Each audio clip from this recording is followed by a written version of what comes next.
So here's the kit I was talking about called First Step Set. It all starts with that next step. And again, this is just a prototype, but right away we would tell people like the big names of like where they should go. I would put in a personalized letter.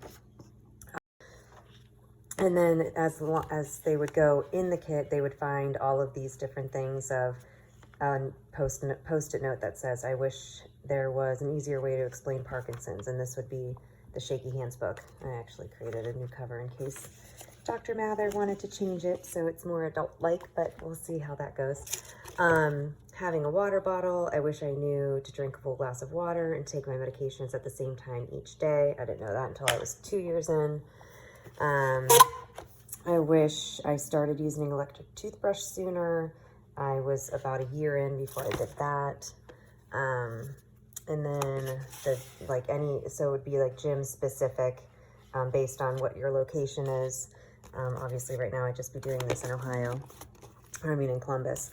And then this would be much bigger, but just having like a note cards of like, you are not alone.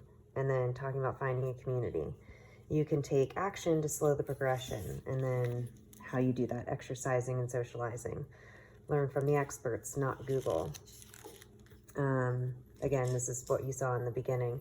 Parkinson's doesn't progress overnight, so don't stop making plans. Work, travel, live your life.